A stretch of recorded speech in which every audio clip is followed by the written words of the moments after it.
The last of the early morning mist still hangs low, a damp, chill curtain draped over the clustered roofs and the rough-hewn timbers of the alleys.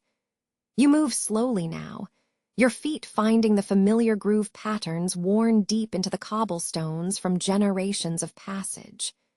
The air has begun to lose that crystalline edge it held just moments ago.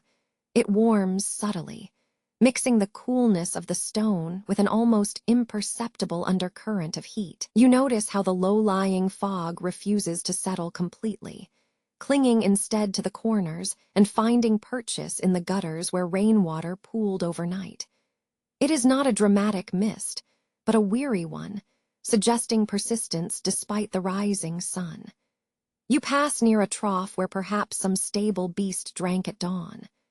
The damp earth here smells faintly mineral, a metallic tang mixed with something organic that has been wet and left to decay gently in the cool air. You lift your gaze from the ground for a moment, taking in the pattern of the architecture above you. The buildings press close together, shoulder to shoulder, their walls built of rough-cut local stone. They lean into each other for support, creating narrow channels where the sun must fight hard to penetrate. This closeness forces the scents and sounds together, compressing them into a concentrated sensory experience.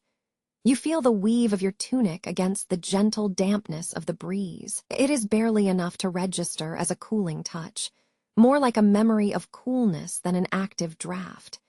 You continue down the street, watching how the few scattered drops of moisture still cling to the eaves and edges of the shutters. They catch the pale light, giving off momentary flashes that sparkle briefly before being absorbed into the growing illumination.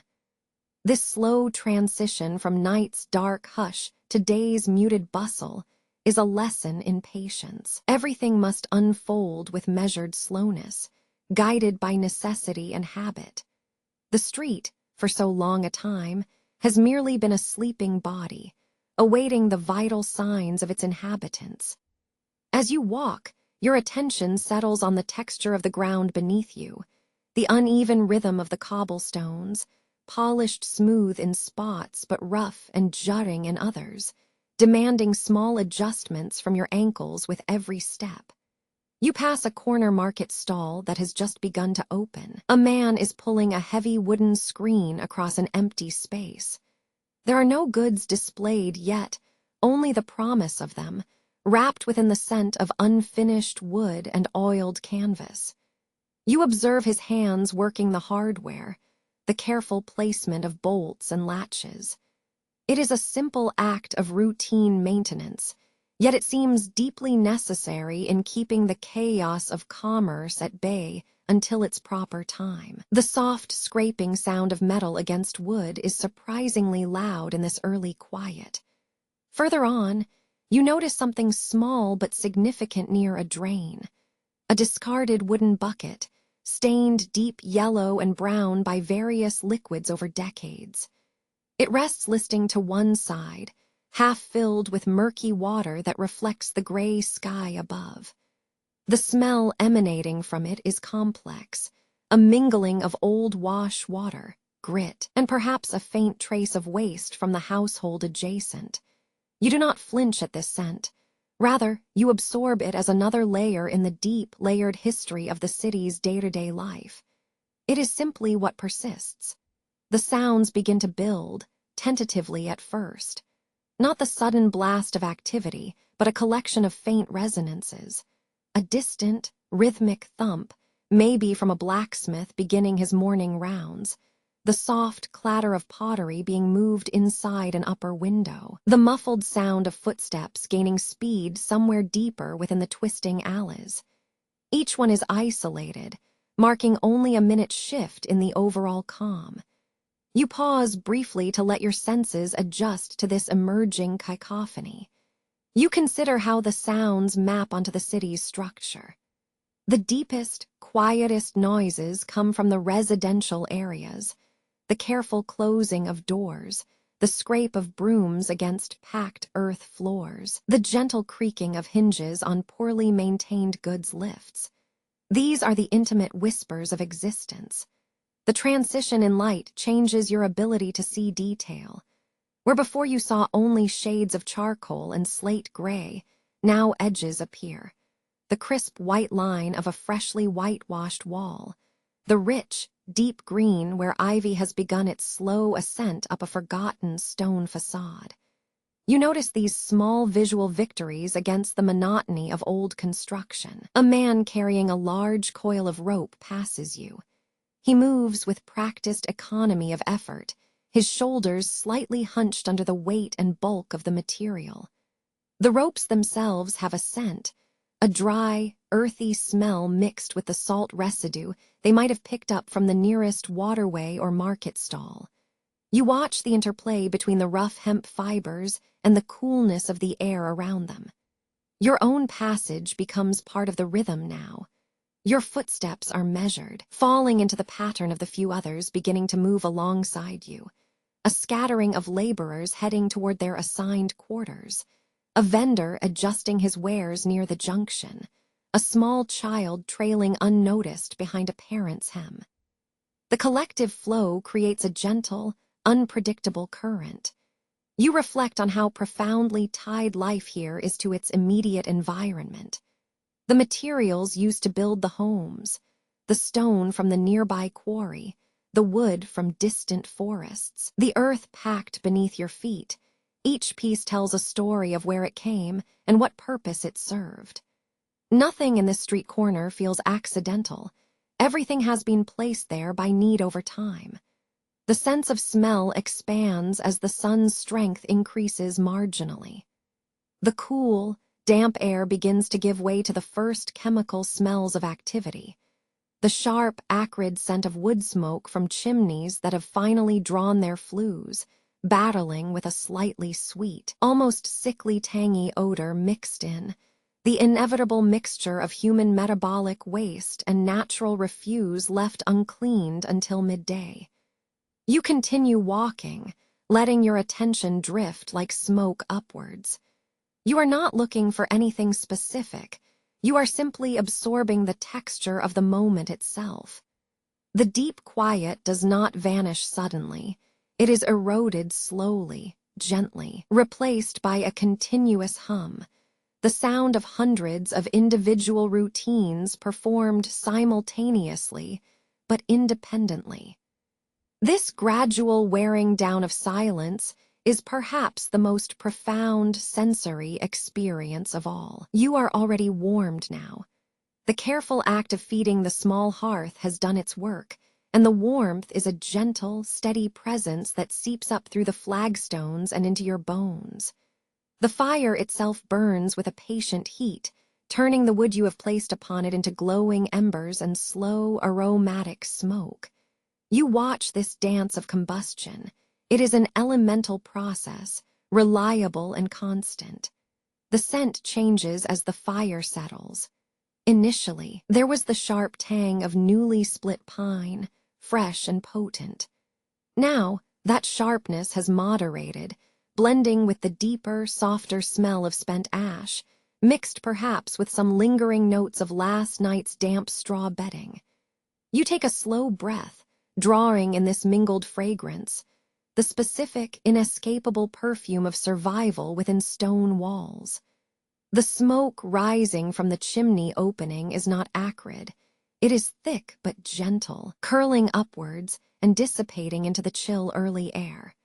It carries with it the ephemeral scent of domestic life, perhaps a hint of yesterday's baked bread crusts cooling on a ledge, or the faint, sweet musk of oil lamp soot mixed with damp earth smells.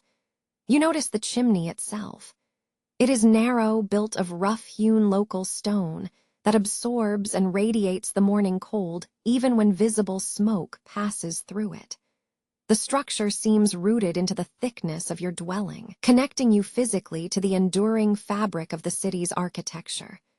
Every line, every uneven seam in the mortar, speaks of hands before yours, lives lived alongside this one.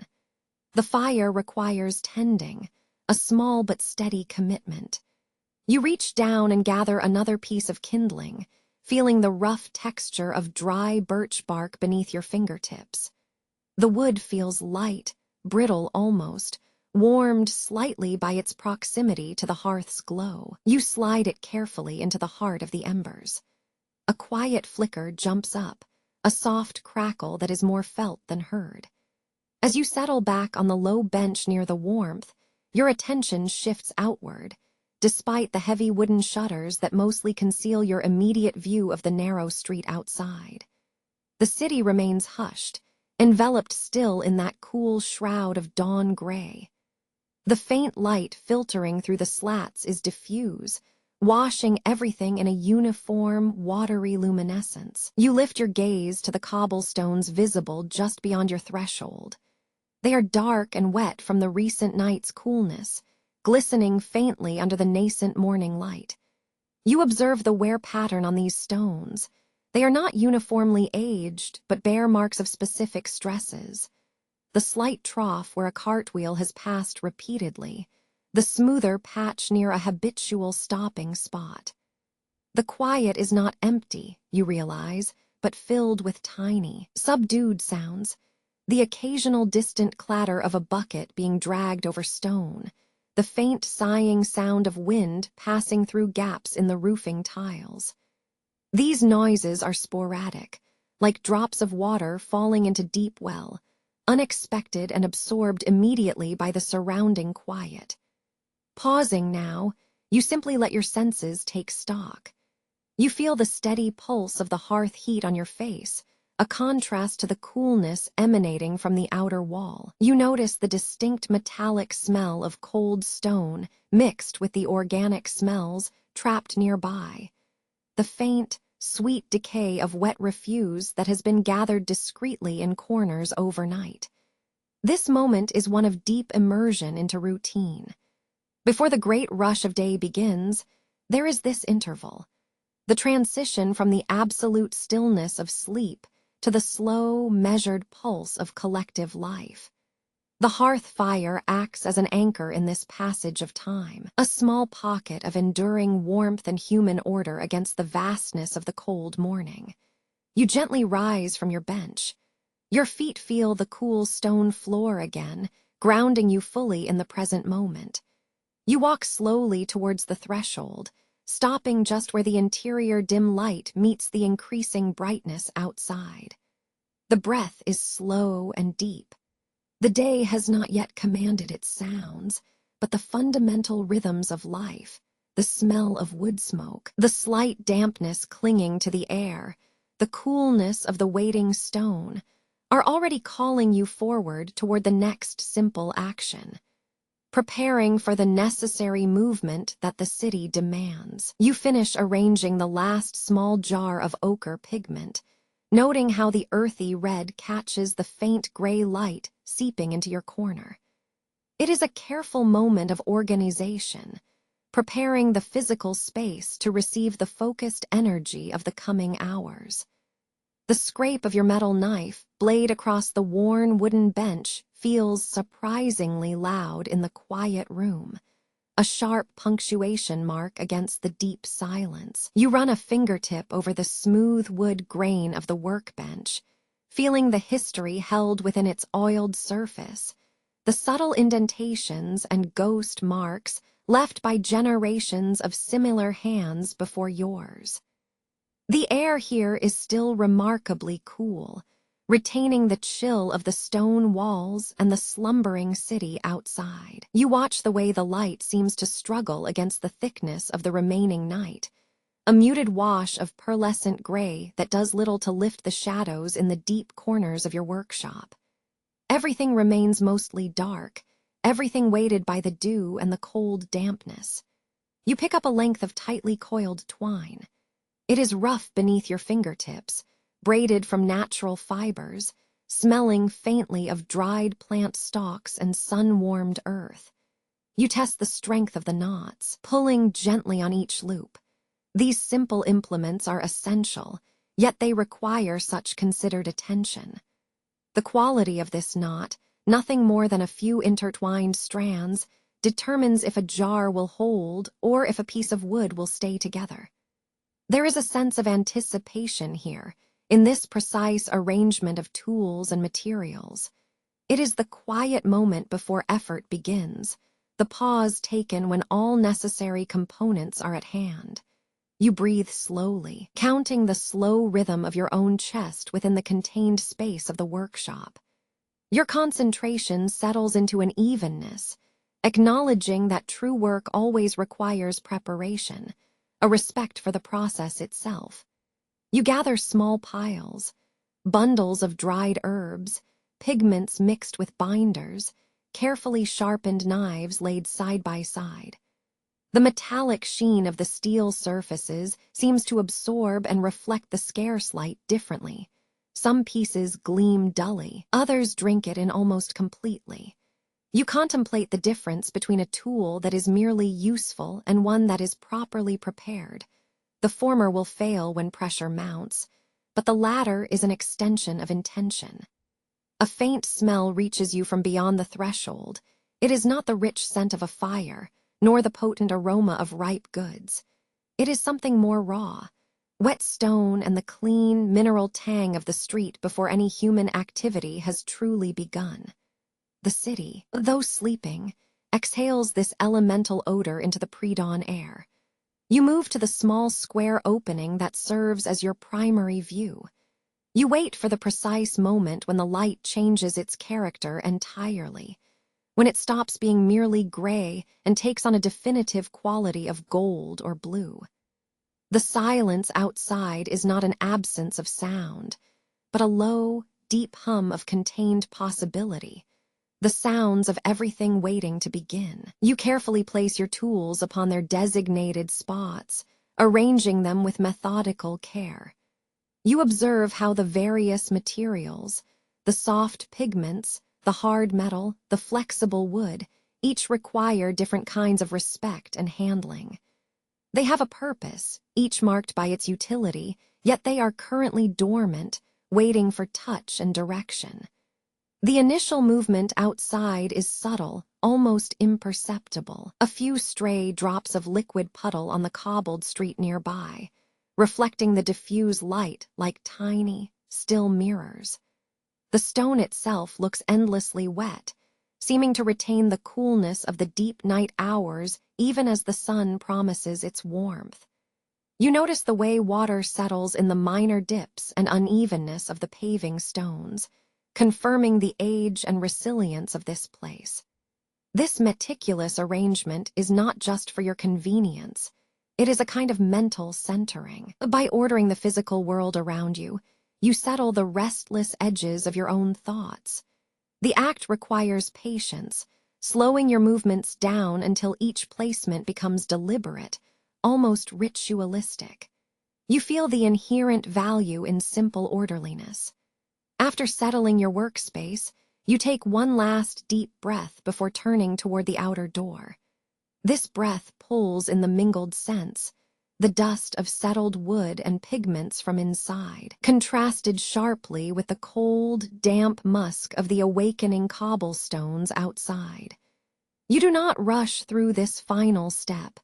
Instead, you allow yourself to linger in the threshold space, feeling suspended between your quiet sanctuary and the vast, stirring life of the city. You step out from the small, dark threshold and into the cool air of the narrow street.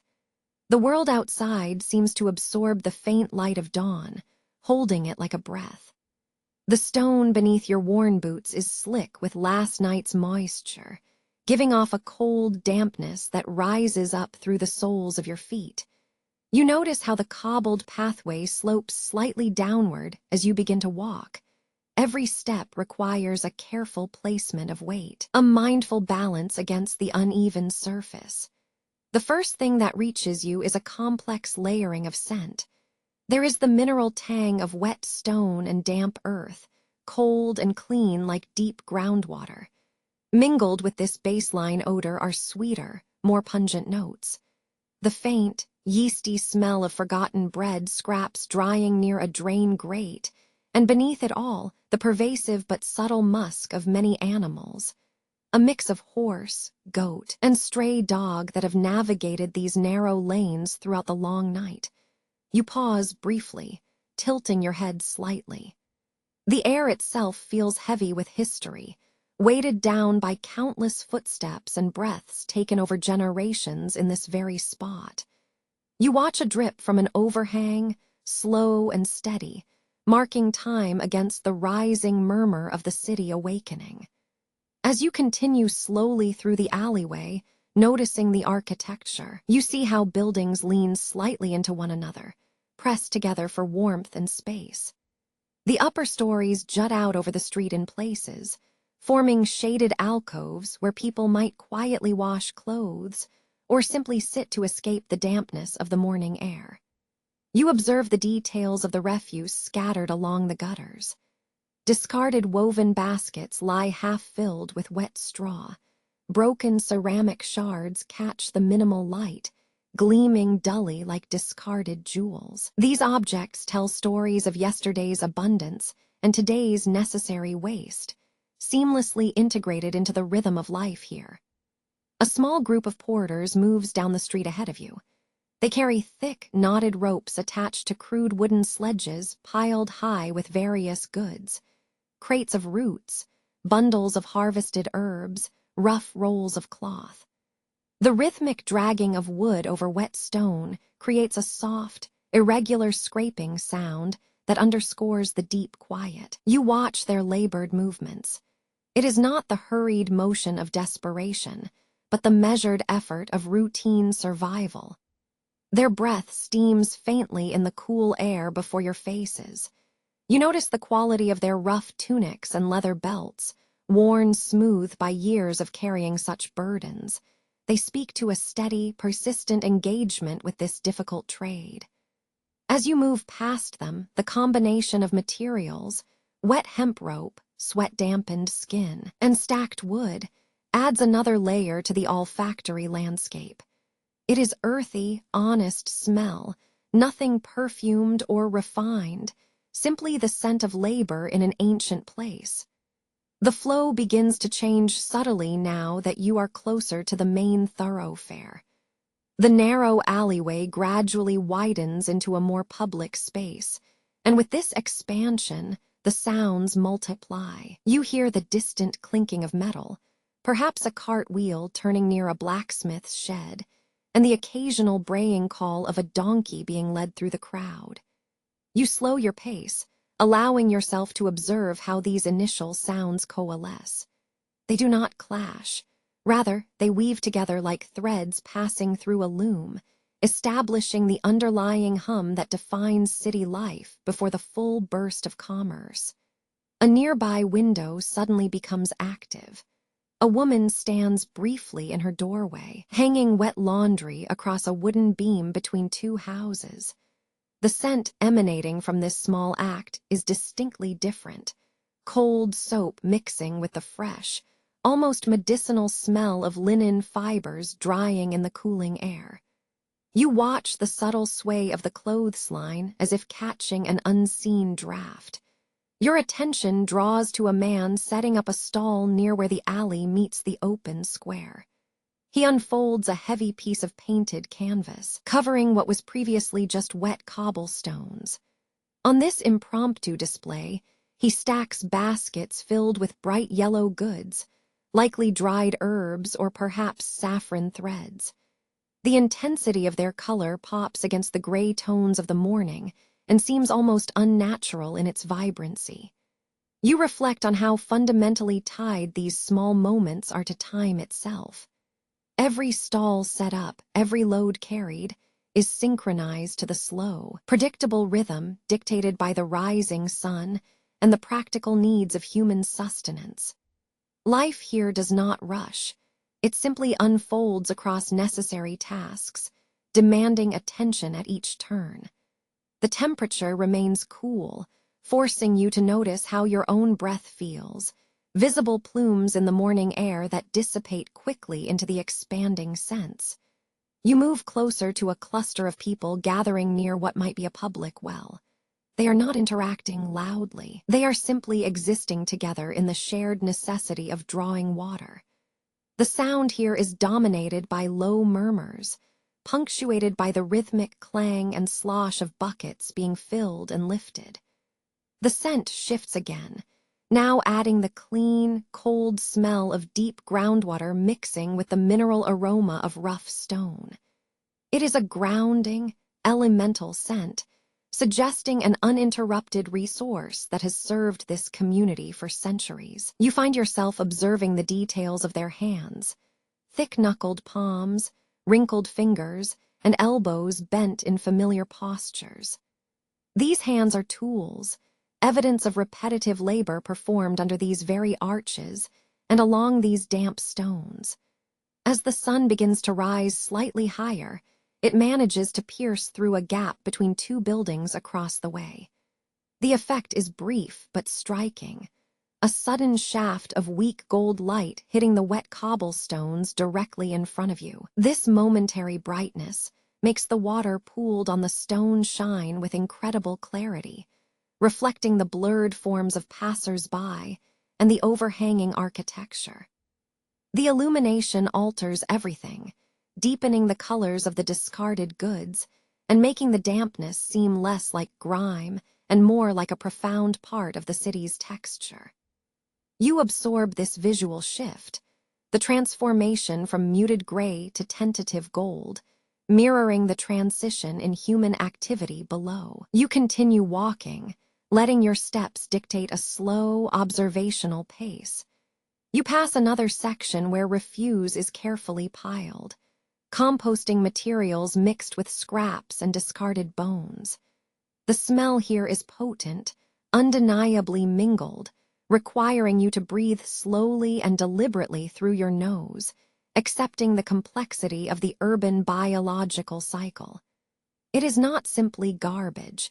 It is part of the city's slow digestion. The sense of order returns as you approach the primary commercial arteries leading toward the central market quarters.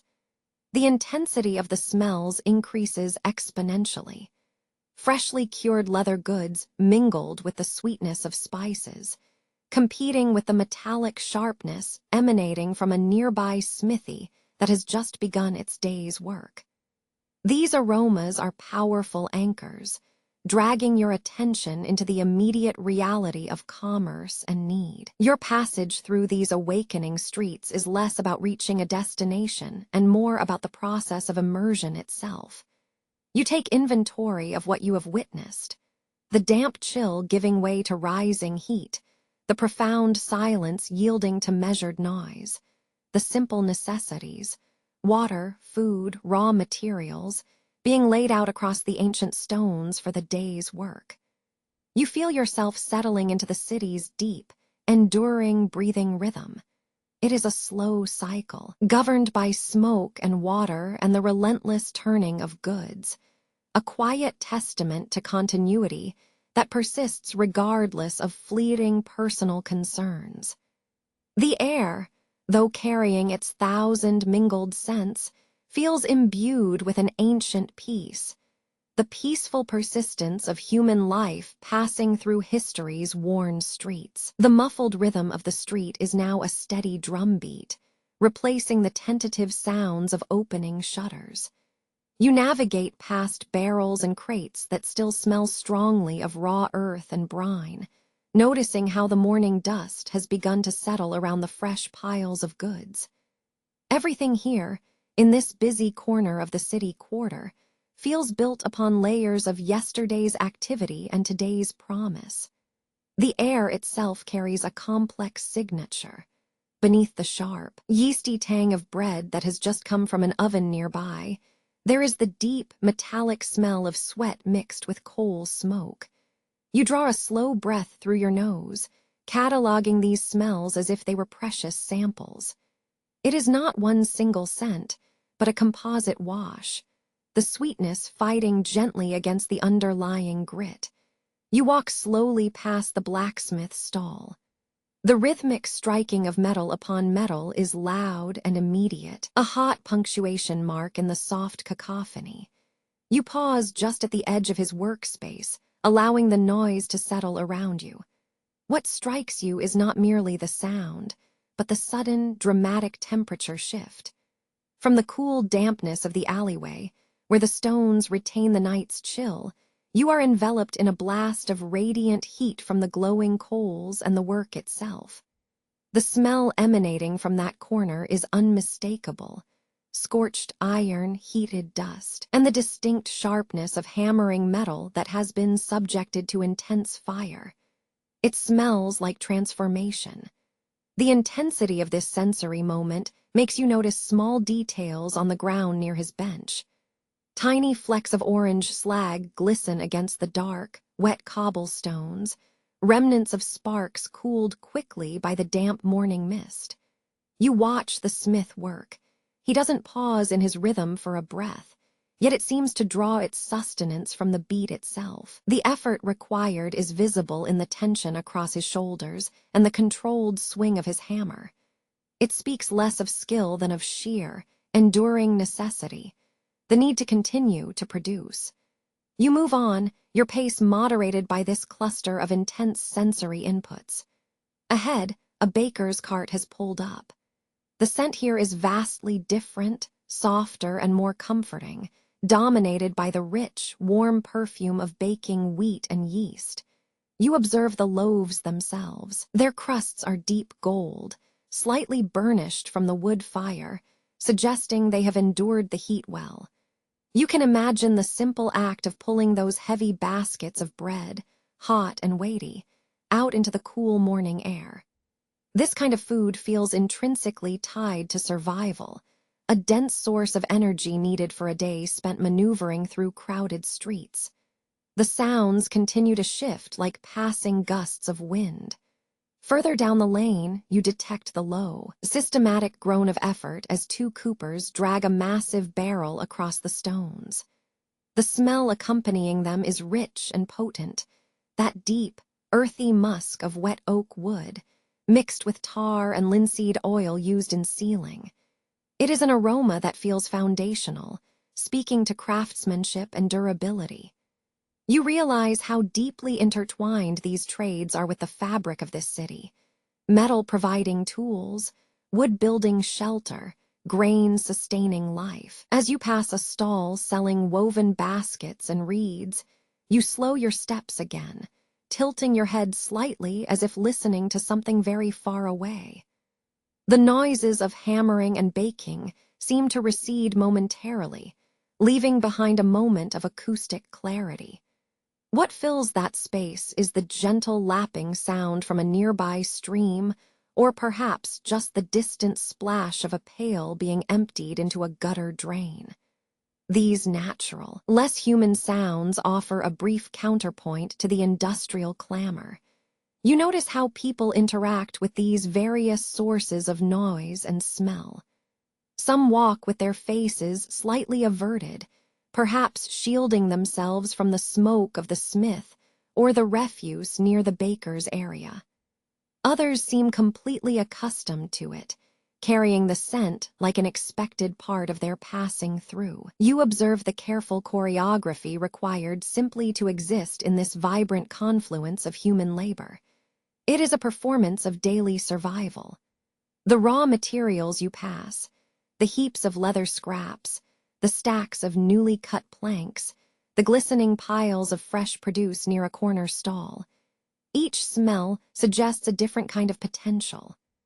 The sharp tang of curing hides mingles with the faint sweetness of overripe fruit being sold in a wooden trough. It is an overwhelming tapestry of olfactory data, making you appreciate how much scent contributes to the perceived reality of this old city. There is a deep pattern underlying this sensory overload, the need for preparation and trade.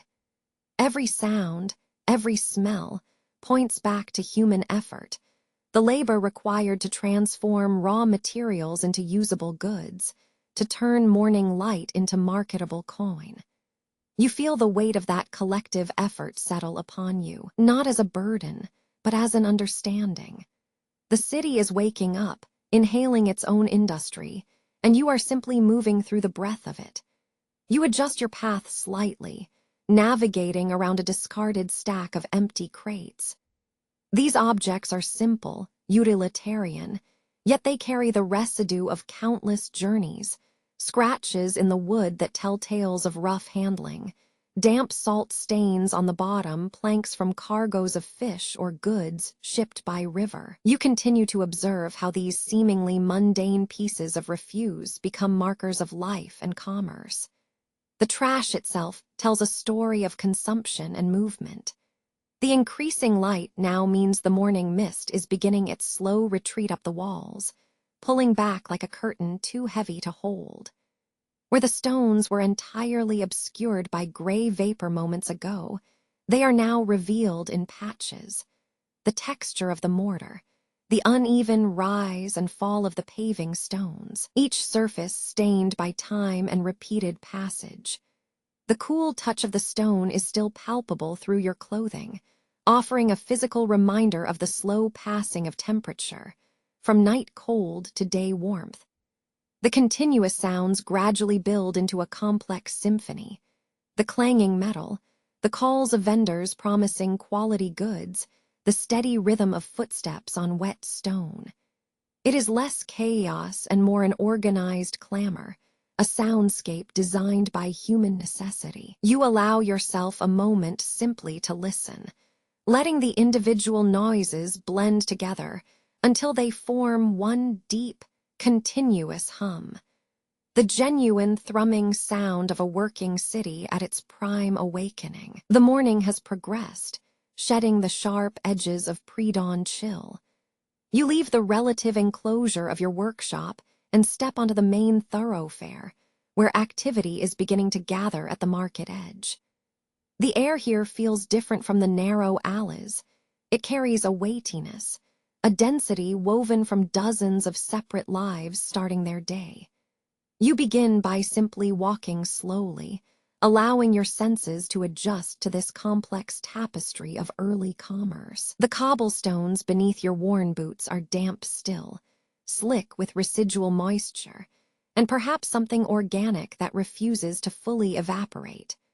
Running your fingertips across the stone, as you pause, briefly notices the coolness penetrating the leather of your gloves, a reminder of the earth's perpetual chill. The scent profile is immediately striking, a complex layering that defines the heart of trade.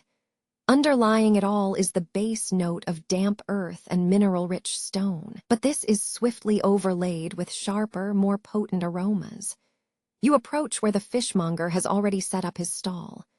Though the catch is arranged on rough wooden planks meant to mimic ice, which isn't truly there, the silver sheen of the small, oily fish catches the weak emerging sunlight. You notice how the fish smell, a sharp, saline scent mixed with brine and slight decay, but it's an authentic smell of life taken from the water. It tells a story of cold river currents and necessary survival. Next to the fish are sacks piled high, destined for sale in spice, dried herbs, and grains. A man is arranging papery bags of exotic commodities, cumin, peppercorns, perhaps saffron. You draw closer, inhaling deeply. The effect is almost overwhelming. The rich, warm bite of cinnamon mixes unexpectedly with the clean, dry musk of unwashed wool coming from a passing cart. It is these volatile compounds, these scents that refuse to be sorted into simple categories, that define this place. Observing the spices in more detail, you note how some are contained within glass or earthenware jars, precious and carefully stacked. Others spill out onto woven mats, vibrant reds of crushed chili, deep browns of bark, yellow powder of mustard seed. Their colors, concentrated by trade and travel, seem almost hyper-saturated against the muted grays and ochres of the surrounding stalls. The movement in this area is not frantic yet. It has a steady, purposeful rhythm. Portermen are methodically shifting goods from larger carts to smaller, temporary arrangements near their final points of sale. Their movements are practiced, economical.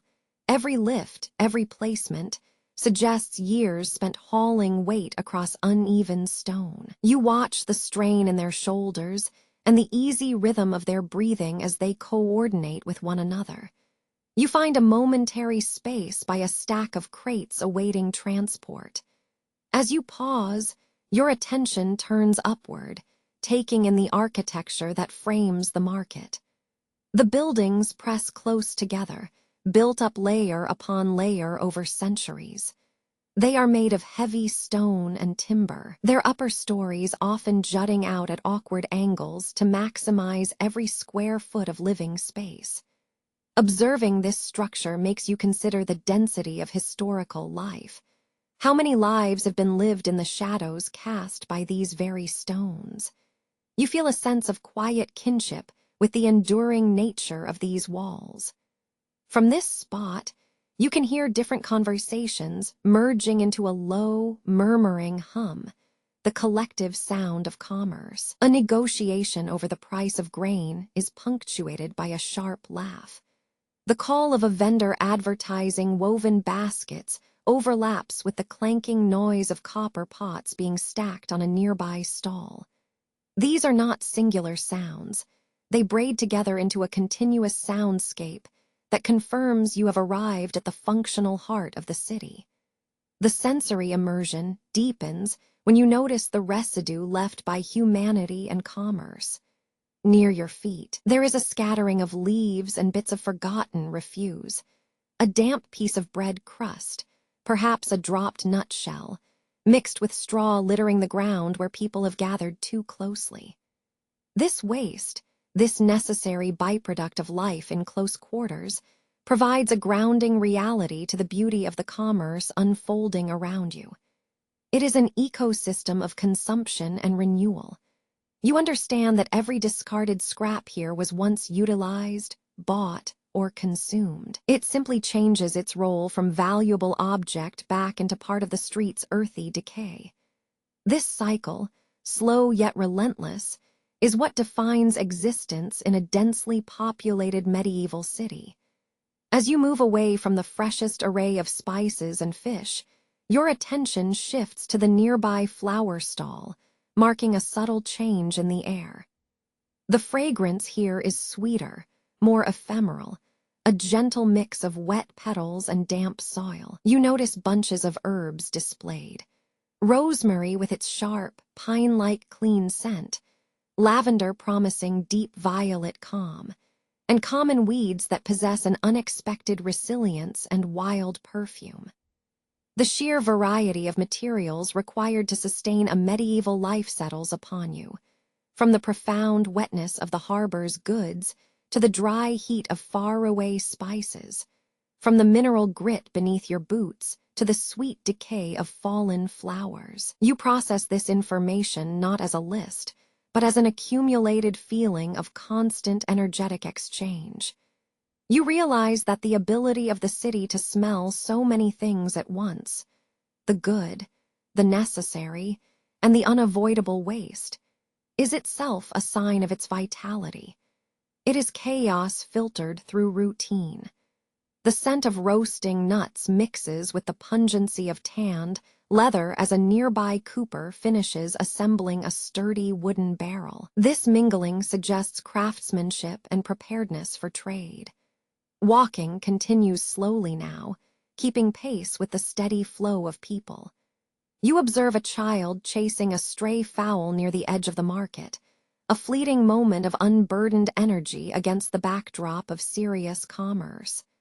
The juxtaposition is poignant, the endless struggle of adults contrasted with the simple, immediate joys of childhood pursuit. The air temperature seems to be rising incrementally. The initial bite of cold dampness is slowly being replaced by a gentle warmth generated by bodies moving and goods trading. This incremental warming mirrors the progression of time itself, a slow climb from the cool breath of night toward the full promise of a working day. You continue your methodical observation, letting the rich sensory data wash over you, grounding yourself in the sheer reality of the functioning market. You continue your slow walk, moving through the dense, breathing heart of the city. The movement is not hurried. It is a steady, measured rhythm that matches the cadence of the life around you. Your eyes drift over the clustered buildings, noting how every corner and archway seems to hold its own minor history, undisturbed by sudden change. You are immersed in the current flow, observing the river of people passing before you. You watch the various kinds of foot traffic unfold. A merchant with a noticeable swagger, perhaps carrying a ledger tucked securely beneath his arm. A scholar whose cloak seems slightly too heavy for the season, moving with a slow, deliberate contemplation. And then the swift, purposeful steps of a worker who knows exactly where he is going, unburdened by curiosity.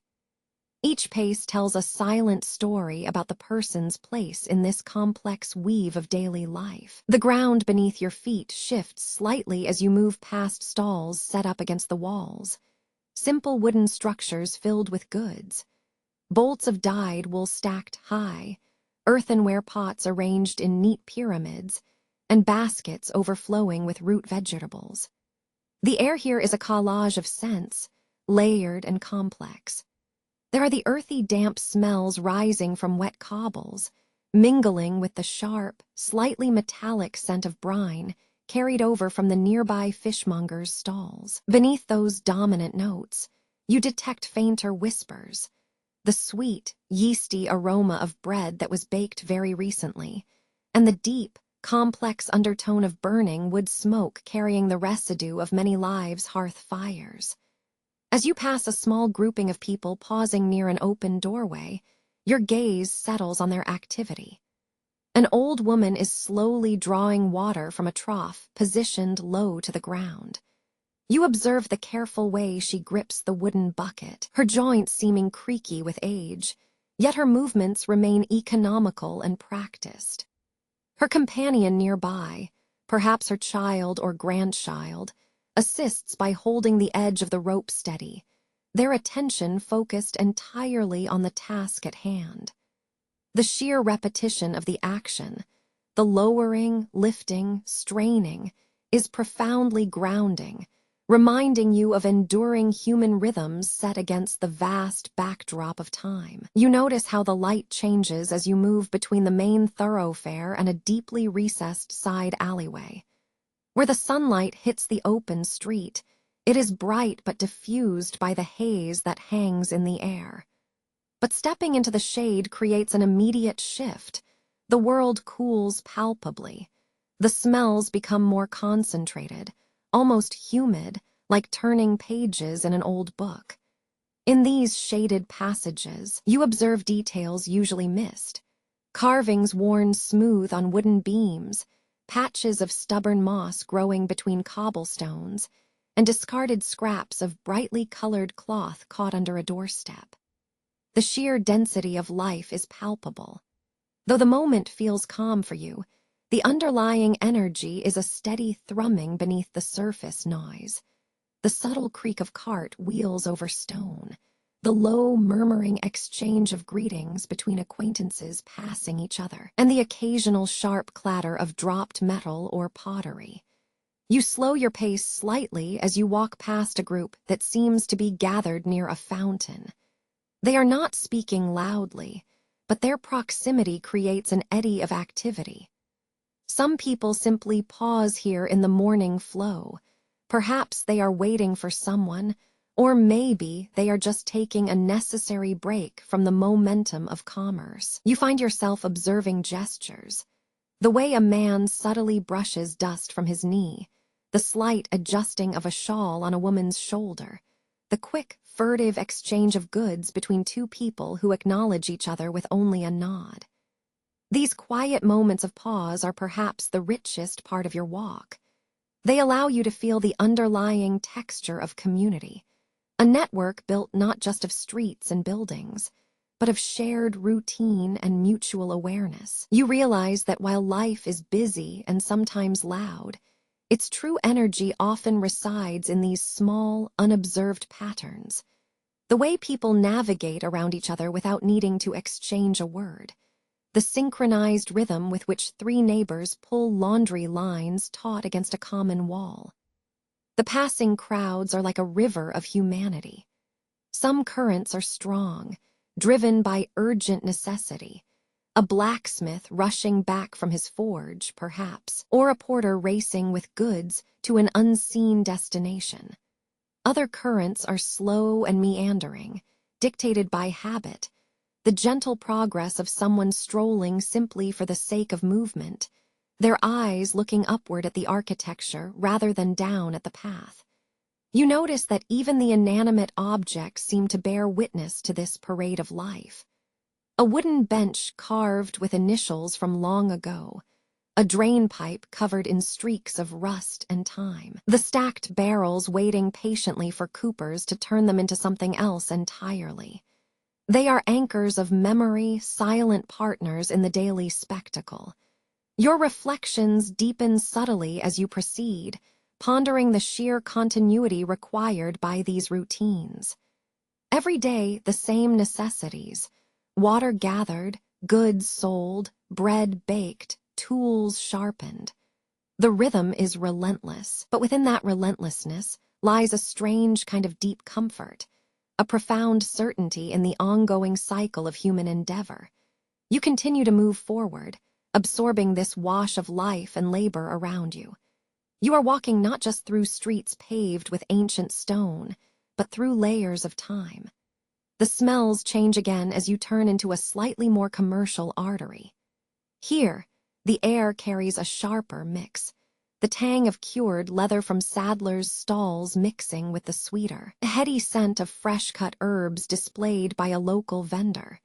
This mingling of industrial necessity and organic life is the very definition of this place at this time. The sun continues to ascend, burning through the residual mist that clung low to the ground. The light strengthens, changing from a soft, pearlescent gray into a pale, luminous gold. As the brightness increases, the subtle scents become more pronounced, lifted by the warmer air. The deep musk of damp stone gives way slightly to the crisp, clean scent of baking goods and fresh textiles. You feel a quiet sense of belonging amidst this ceaseless flow. You are simply another thread in the tapestry that is weaving itself into existence with every passing moment. The continuous motion, the shared purpose, the ingrained rhythm, it all creates an overwhelming but strangely calming harmony to the unfolding day. This steady current of lives moving together through ancient stones anchors you gently in the present moment, letting the vastness of history settle around you like a familiar, comforting cloak. You find yourself pausing at the edge of the square, or perhaps near a sturdy communal well that seems to draw all nearby life toward its cool spray. The rush and clatter of the main market have eased into a gentle background thrumming, like the slow beat of a massive heart. You settle onto an available stone ledge, feeling the gritty coolness seep through the thin layers of your outer garments. This is not the deep work intensity of the workshop, nor the urgency of fetching raw goods. It is a moment designated for slowing down. The smells around you begin to coalesce into something quieter, more settled than the initial shock of the day's commerce. There is still the sharp metallic edge from the blacksmith's earlier effort carried on the breeze, but it mixes with the yeasty richness drifting out of a bakery stall that has already started selling its morning bounty. Underneath, those dominant notes are softer scents, woodsmoke that smells less urgent and more comforting, like old chimney soot mixed with dried herb bundles. It is the smell of labor finding temporary peace. You look across the small gathering place. People move with the relaxed pace of those who have settled into the day's rhythm. You might observe a man sitting on an overturned wooden barrel, slowly mending a pair of worn leather boots. His movements are deliberate and unhurried, his needle passing through sinewy material with practiced care. Nearby, two women sit side by side on low stools, their attention directed mostly downward toward the surface of the well, though they lift their eyes periodically to observe the activity around them. The period that follows is characterized by a shared quietude. The rhythm of your breath begins to sync gently with the gentle cadence of nearby sounds. The occasional creak of a wooden cart wheel rolling over uneven cobblestones, the liquid clink as someone fills a ceramic jug from the well, or the soft rustle of linen skirts brushing against rough stone. These sounds are not distractions. They form an organic soundtrack to temporary rest. You feel your own body settling into this observation. The chill that had been persistent since dawn has given way to a milder warmth, trapped perhaps by the closeness of bodies and lingering hearth heat. You realize you have carried the tension from your early morning preparations, the mindful arrangement of pigments, the readiness for work, and it is now gently leaching out of your shoulders. A small portion of bread, purchased from the bakery, lies on a piece of cloth near you, accompanied by a thick tankard of ale. The break encourages not necessarily grand conversation, but rather a shared acknowledgement of existence. You do not need to speak volumes. The connection is found in the mutual consumption of sustenance and the quiet observation of another's routine. The men nearby talk in low registers, their voices uneven, sometimes rising with minor complaints about market prices, sometimes dipping into exaggerated stories of distant travel or local gossip involving neighborly squabbles. You listen not for the content of the words, but for the musicality of the human voice, the slight gravel of age, the rapid articulation born of excitement. Reflecting on this shared moment brings forth a contemplation about sustenance. It is not just the bread and ale that nourish you. It is the rhythm of taking a pause together, drawing energy from the collective life around you. The act is inherently cyclical, labor followed by rest, gathering resources followed by sharing the yield. You take a careful sip of your drink. It tastes of grain and slight bitterness, warming your throat pleasantly. Next to you, the woman mending boots pauses in her work, picks up a piece of dried root she was examining, and turns it over between her fingers. She does not speak of its purpose or value. She simply observes its texture, dry, brittle, veined with natural discoloration.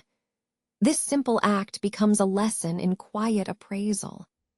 Life, much like this root, requires observation to understand its pattern, whether that pattern is the predictable rise and fall of market prices, the consistent ache in a worker's back, or the cyclical availability of a seasonal herb. As you finish your meager meal, the weight of needing to move forward settles lightly upon you. The midday hours are approaching their peak intensity. The sun, previously a pale wash behind the buildings, is now gaining clarity and heat. This period of respite has achieved its purpose. It has recalibrated your inner clock. You gather your empty vessel and stand up slowly, feeling the ache in your legs from prolonged sitting dissipate into a steady hum. Looking around one last time at the communal spot, the well, the clustered bodies, the small remnants of shared sustenance, you realize this temporary halt was essential to grounding yourself in the complex, moving tapestry of daily life. You are simply another thread passing through the weave, momentarily anchored by shared bread and quiet companionship, before continuing toward the focused work that awaits you inside your own skin. You finally return to the quiet rhythm of your workshop. The higher sun has begun to illuminate the cobbled lanes, chasing away the deep chill that clung to your clothes and skin since morning. This time belongs only to the objects before you, the pigments, the wood, the carefully sharpened blades. There is a settling into this space, a feeling of necessary solitude that acts as a curtain between the bustle of the quarter and the focused reality of your craft. You do not rush. The day's energy remains in others, in the clatter of wagons further down the main street, or the distant shouts from the butcher's block.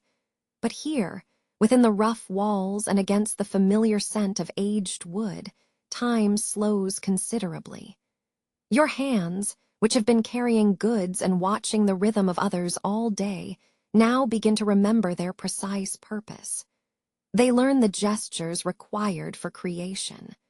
The first movements are small, almost investigative. You reach for a block of prepared hardwood, turning it over in your palms. The wood grain feels cool under your fingertips, smooth where it has been shaped by hands before you, and slightly rougher at the edges that await attention.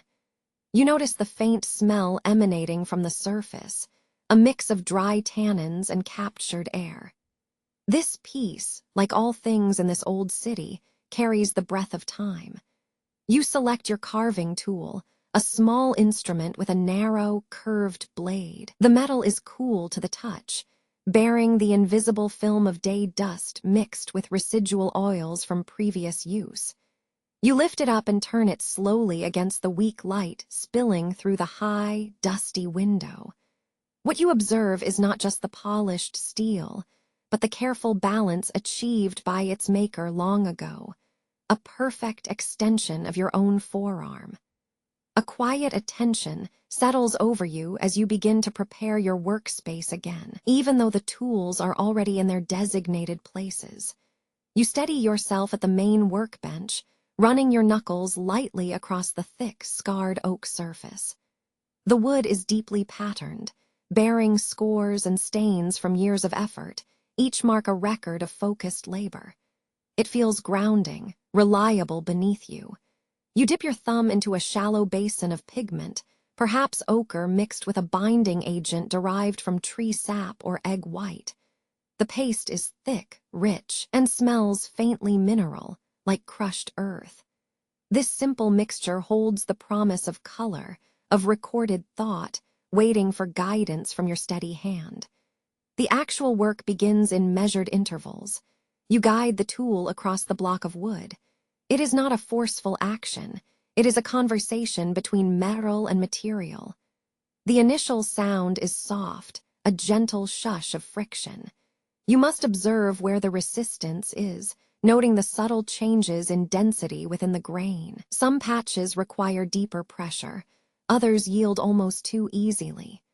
The focus required for this task demands an intense kind of quietude. It draws your attention inward, away from the noise and motion outside.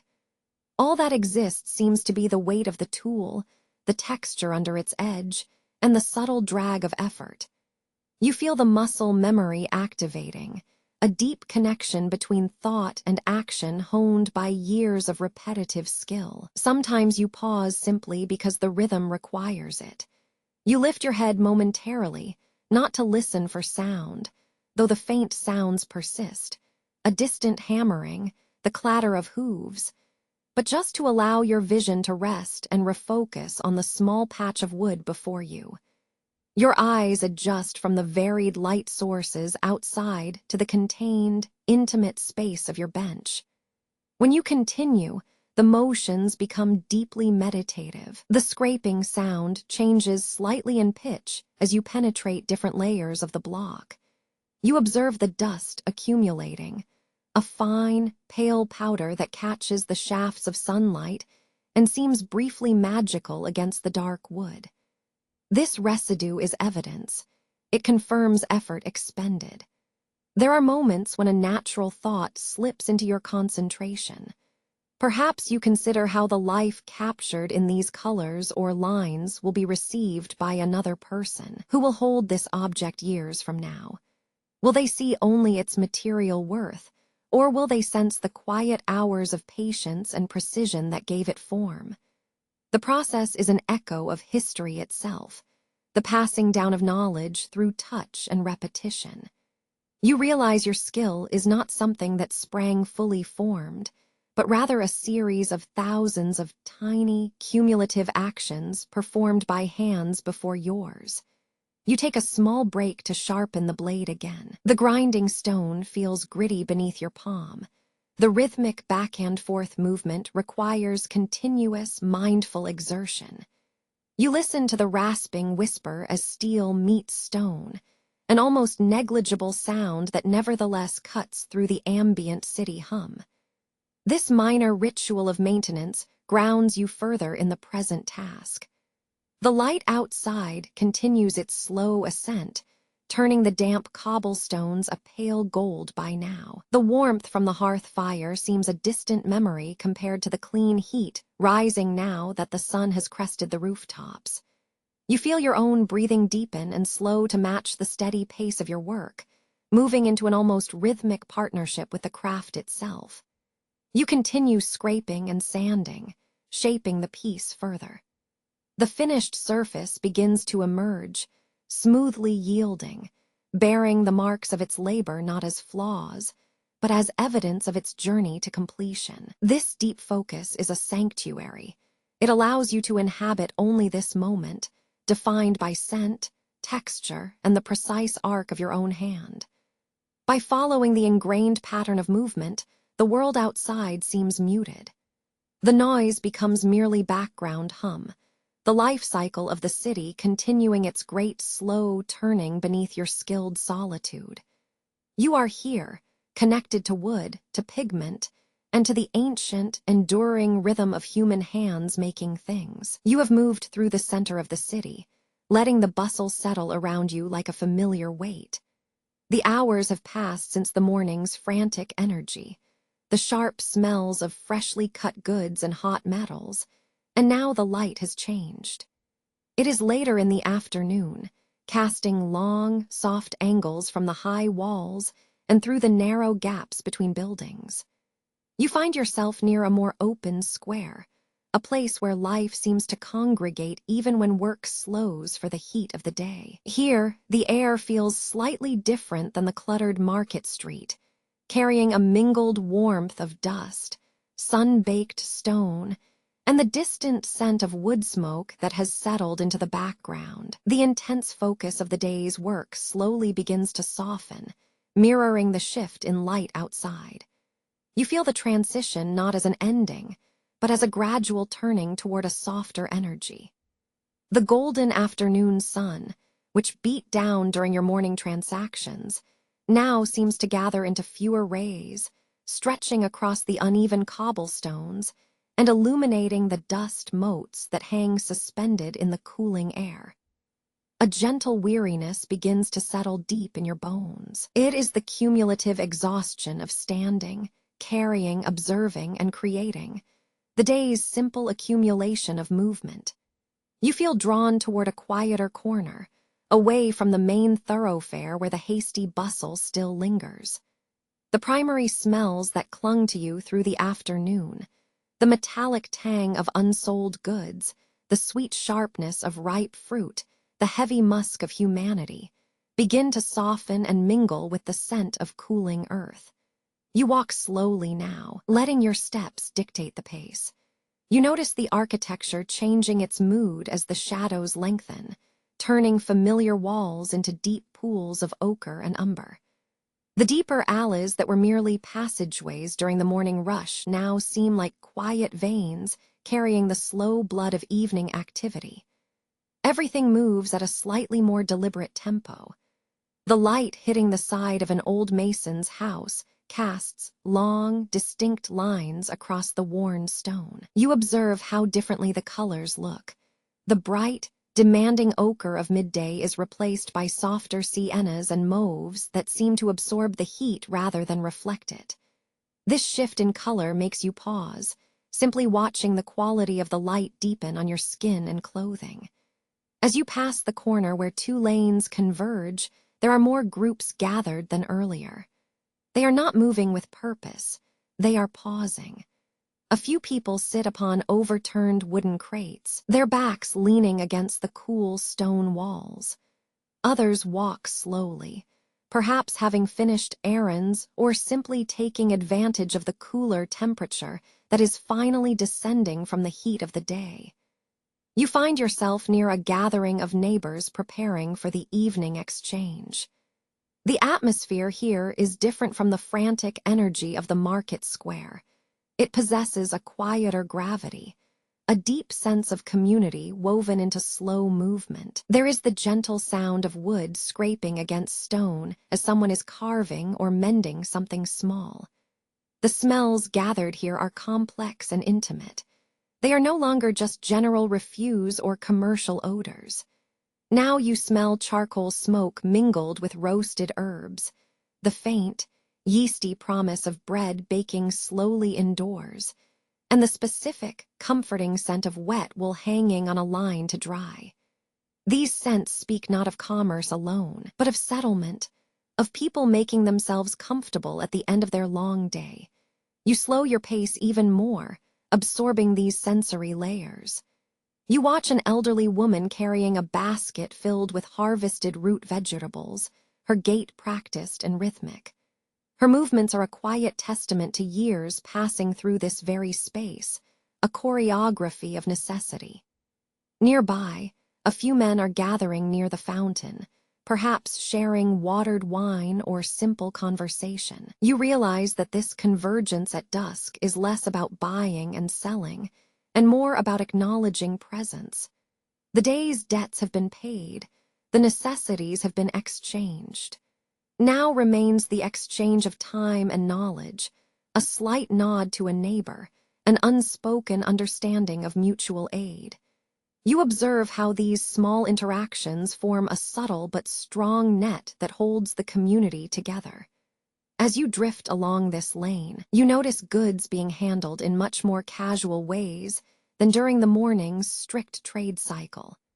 A farmer might casually lean against the wall near your workshop, trading a small bundle of medicinal leaves for information on a dye color.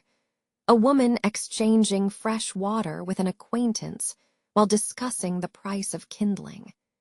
These quiet exchanges reinforce the understanding that life in the city is not linear. It exists in these gentle cycles: labor through the day, rest at dusk, renewal by night.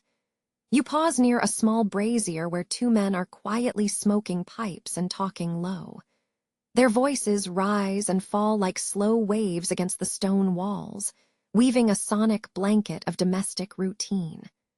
The light continues its transformation, deepening from gold to a bruised violet, signaling that the day is almost fully contained within the structures around you. You notice how even the shadows seem calmer now, less harsh than those thrown by the midday sun. They stretch and mingle, dissolving the sharp edges of the architecture into soft, manageable curves. Reflecting on the sheer volume of life witnessed today, the furious energy at the market edge, the careful transactions in the main square, the profound quiet of your own workshop, this slow evening gathering feels like a necessary exhale. It is where the day's momentum gently dissipates into shared human breath. You continue walking, letting the cool air settle around you, breathing in the unique cocktail of smells. The fading spices mixed with damp wood and the deep mineral smell of the cooling stones. This sense of settling, of drawing the community inward for the night, is a comfort as profound as any hearth fire. The rhythm you adopt mirrors the city's own deceleration. You move without urgency, letting your eyes trace the patterns of human life. The way children chase stray dogs through abandoned corners, the couple who stop simply to watch the sky darkening overhead, the single vendor slowly packing up his brightly colored fabrics. You are observing the collective settling down, the gentle closing of the day's economic chapter, and the quiet opening of the community's social one. This sense of connection, built on shared proximity and routine, is the strongest undercurrent running beneath every smell and sound you encounter. The day's heat, though not yet the full strength of midday, has settled into a steady persistence. It feels different from the cool dampness you woke to. This is the weight of expended energy and accumulated warmth. You find yourself near the basin used for washing, likely set up in a semi-covered area or perhaps just adjacent to your dwelling where water can be easily collected. The air here is cooler than the narrow thoroughfare you walked moments ago, carrying the distinct mineral scent of standing stone meeting damp earth. The work accumulated throughout the day, the scraping, the mixing, the physical effort of movement and commerce, has coated everything a fine film. You notice this residue first upon your hands. They are stiff with dried traces of pigment, dust from ground minerals, and perhaps some lingering grime from handling cured hides or raw wood. The water flowing into the basin is cool, shocking your skin slightly, pulling the accumulated warmth straight out of your fingers. You slowly begin the ritual of washing, not just for cleanliness, but as a deliberate shedding of the day's history onto the running stream. You work first on your hands, scrubbing methodically with a stiff piece of natural fiber, or perhaps simply using the rough stone edge if allowed. The grit comes away in milky streaks down the drain, mixing quickly with the darker runoff from someone else's rinsing. As you wash your forearms, you begin to observe the water itself, its temperature fluctuating as it mixes with whatever has been discarded or accumulated nearby. It carries a complex bouquet, traces of wood smoke mixed with the sour tang of fermented grain from the taverns near the market edge, overlaid by a sharper, metallic scent, the lingering smell of iron and sweat that never quite washes away in this city. You breathe deeply, drawing in the combination of these smells, letting them define the boundaries of your day's memory. Next, you attend to your tools. They rest upon a low stone ledge beside the basin, coated in the accumulated filth of various trades. A wooden pallet used for grinding pigments needs careful attention. You pick it up, feeling the slightly rough grain beneath your fingertips, and dip a corner into the water. The residue clings stubbornly, the faint ochre yellow from earth pigments mixed with the cooler, sharper blue of lapis dust. You scrape this slurry gently off onto a waiting piece of fibrous material. It is strangely satisfying work. The act of making something clean reveals its true form underneath the daily coating. The movement is slow, rhythmic, drawing attention to the quiet dedication required for survival and continuation in such an intensely lived-in space. You find yourself observing your own movements, noting how each action, the grip on the brush, the angle of the wrist, the steady pressure of the scrubbing, is a small declaration of control against the overwhelming messiness of the urban environment. You then take a cloth and wipe down the workbench surface where you had organized your materials this morning. The wood grain is oiled and resilient beneath the grime. As the water washes over it, the smell of the underlying material emerges.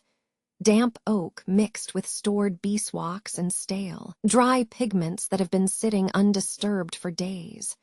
This scent speaks of patience and time held still.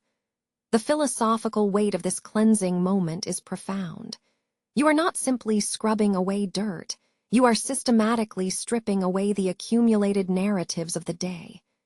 Every spot of residue, the dust, the oil, the mix of organic decay and hard mineral grit, is a record of where you were, who you encountered, and what labor sustained you. You feel the subtle cooling sensation on your skin as you finally splash some water over your face and neck.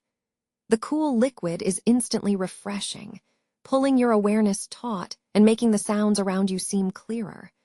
The soft lapping of water in the basin, the muffled clatter from a nearby stall where someone is stacking emptied baskets, the distant, intermittent calling of a vendor whose cry seems to float down on the passing drafts. These ambient noises build a steady, low hum that suggests life persists even when the activity momentarily pauses. The act shifts focus outward. You look past the washing area, observing the architecture surrounding this necessity. The stone walls are deeply scored. You can see the overlapping evidence of centuries, a corner smoothed by endless brushing, a crack filled with dark, mineral-rich seepage, an uneven step worn down to almost nothing by countless footsteps. These stones have seen thousands upon thousands of these exact washing rituals performed before you. There is a profound sense of continuity in this spot. The cycle of use and cleansing repeats itself relentlessly. You are merely participating in the ongoing physical metabolism of the city. This realization settles over you, calm and steady, like the slight warmth of the remaining water drying on your skin. One final scrub is dedicated to yourself. You let the cool water run lightly across your hair and neck, washing away not just visible grime, but the phantom residue of exhaustion. The world seems sharper now that this physical layer has been shed. Everything feels slightly clearer.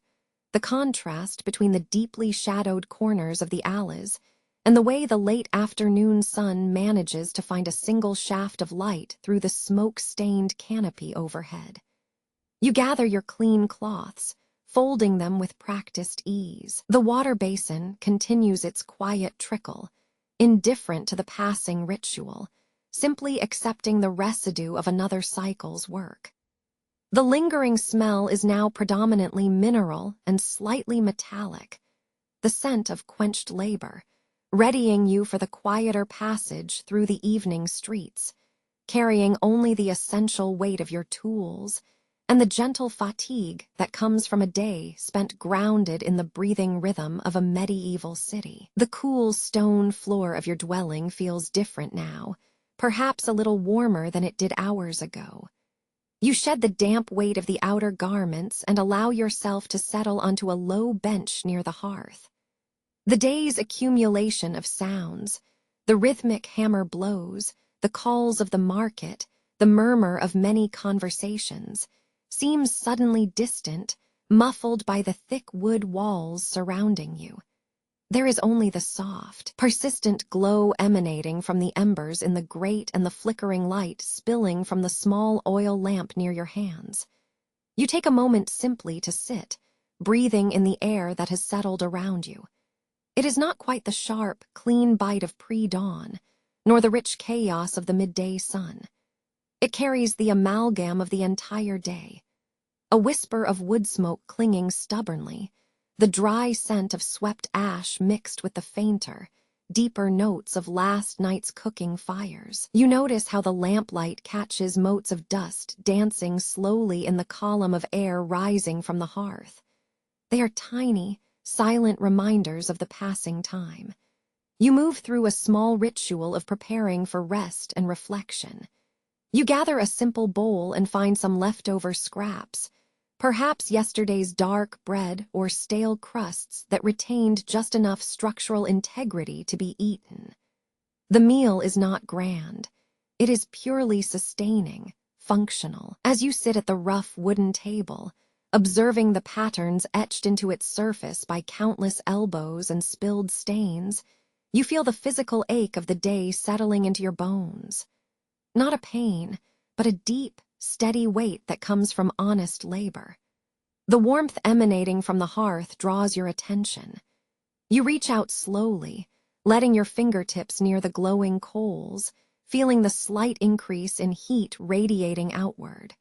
The fire acts as a subtle clock, its consumption marking time while simultaneously providing comfort and light against the gathering darkness outside. It is a contained world of orange and red tones, safe and predictable. You pick up the earthenware cup filled with water, noticing how the cool surface contrasts with your palms. You drink slowly, feeling the simple liquid work through you, grounding your thoughts. When you set the cup down, the gentle clink against the stone hearth seems unusually loud in the quiet room, a small punctuation mark in the passage of time. The smells now become more pronounced as the immediate bustle fades. The lingering scent of charcoal smoke mixes with the earthy aroma of damp straw piled near the corner, and oddly, a sweet, almost floral scent carried perhaps on a gentle draft from the street.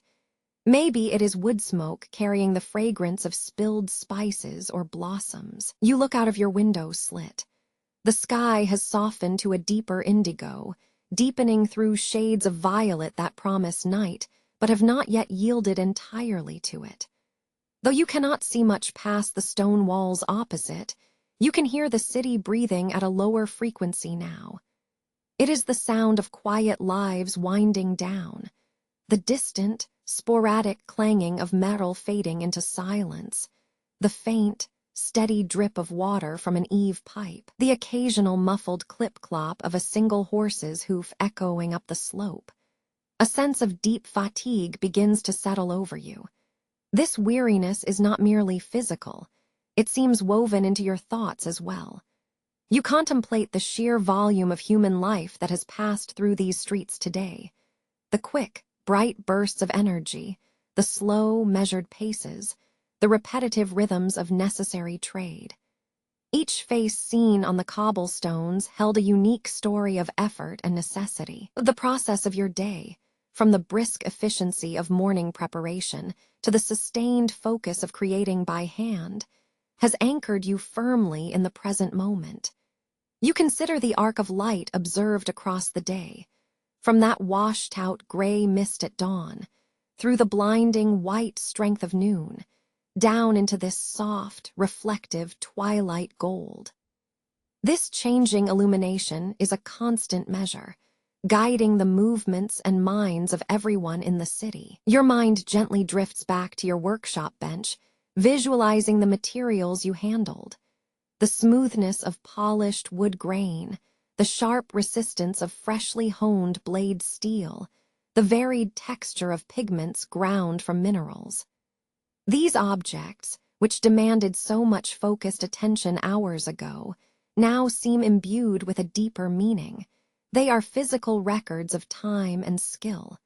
They represent order extracted from chaos. You think about the collective energy that defines this place. The lifeblood of the city does not reside in any single structure or market stall, but in the relentless continuation of daily routine. The preparation of bread, the sharpening of tools, the exchange of spices, these acts, performed countless times by thousands of people across centuries, generate a steady, powerful hum that never truly ceases. You gently brush your fingers against the worn stone windowsill. The coolness of the rock contrasts with the warmth radiating from your proximity to the fire, mirroring the day itself. Moments of cold necessity interspersed with bursts of communal heat and life. There is profound satisfaction in this continuity, a quiet recognition that despite the ceaseless flow of people and goods, the fundamental human rhythm remains steady. The simple act of remaining present, watching the dwindling light against the deepening shadows, brings a strange calm. You are merely a thread momentarily caught within the immense, durable tapestry of the city's existence, a small reflection held by a stable flame in a vast, turning world. The night waits outside, drawing its deep breath around the clustered roofs and narrow alleys, ready to begin the cycle anew when the faint promise of dawn returns. The last embers of the fire have settled into a low, orange glow. You shift slightly on the wooden bench, feeling the small heat radiating up through the old timber. The air in your room now feels heavy, carrying the sweet dry scent of banked wood smoke mixed with the sharper, clean smell of cooling plaster and damp stone. Everything around you seems to be settling back into its natural rhythm, slowing down after the day's sustained energy. You watch the firelight catch the fine dust motes dancing lazily in the air, each tiny speck carrying the memory of movement. The passing crowds, the lifted goods, the vibrant flurry of commerce that had been life until just hours ago.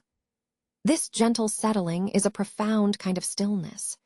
Your muscles ache faintly from standing and moving throughout the day's necessary routines, and deep weariness that settles into your bones. You notice the curve of exhaustion in your shoulders, the slight stiffness in your neck, reminders of the continuous physical effort required by living within the walls of this ancient city. It is not a painful tiredness, but a profound ache of completion, the kind that invites stillness. You lift your head slightly and turn toward the window opening. The light has deepened to that bruised violet gray of true night. Outside, the sounds have thinned out considerably. Gone are the clatter of barrels, the rhythmic pounding of metal, or the calls of market vendors. What remains is a low, almost humming sound, a collective breathing of the city settling down for its long rest. You observe how the shadows have changed utterly since the sun had been highest. They no longer hug and stretch in dramatic ways. Instead, they retreat into deep pools beneath eaves and within recessed doorways, becoming absolute dark where only suggestion remains. The stone walls themselves seem to absorb the remaining sounds, muffling them until they feel distant, like echoes traveling through packed earth and thick timber. You focus your attention on the sky visible above the overlapping rooftops. There is a deep velvet blackness now, broken by faint points of light. These are the stars, appearing in the gap between one roofline and the next, miniature beacons in an overwhelming expanse. They seem impossibly far away, yet they anchor you firmly to this spot, this narrow window looking out over centuries of settled life. The air, which had warmed slightly during the day's passage, now cools with a palpable dampness that seems to cling directly to your exposed skin.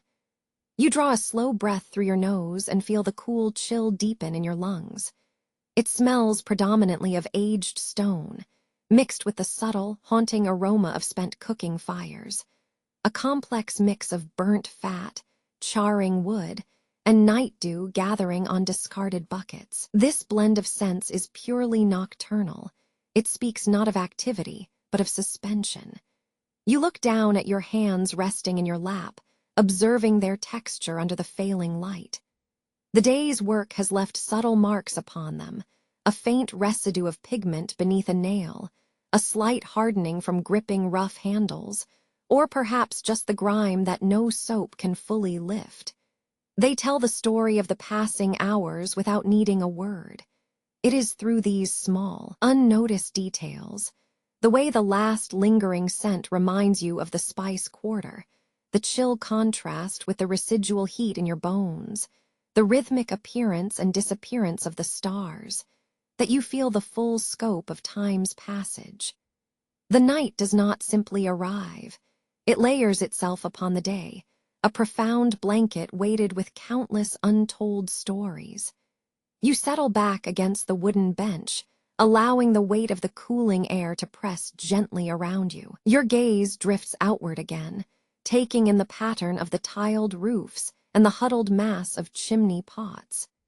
Each tiny light glowing from a distant window suggests another life continuing its quiet vigil behind those thick walls, each representing a contained universe just as solitary, yet connected by this shared, physical geography. You contemplate the ceaseless, low hum that still underlies everything, the sound that isn't quite a sound, perhaps the flow of water underground, or the slight creak of timber adjusting to the temperature drop. It is the living breath of the city at rest. Allowing your awareness to deepen into this quiet observation, you realize how much energy was required just to exist within the boundaries of these walls for another 24 hours. The pressure to perform, to participate in the visible commerce, gradually releases its hold. You let your thoughts slow down, mimicking the gradual sinking of the night sky toward its deep midnight heart. Every inhale feels deeper now, weighted by the accumulated calm of the day's end. Your focus becomes microscopic, observing how a drop of dew collects and holds itself on the edge of an iron, grimy gutter, watching the slight shift in color as the first star finally flares into distinct visibility against the velvet black. You are perfectly situated within the flow of this passing moment, suspended between the memory of the day's heat and the profound, cool promise of sleep. The sense of being contained by both your own small dwelling and the immense sweep of the surrounding night offers a peculiar comfort. It is the rhythm of necessary rest, the quiet acknowledgement that tomorrow, all these smells, the wet stone, the stale wood smoke, the mingled spices, will rise again with the dawn light.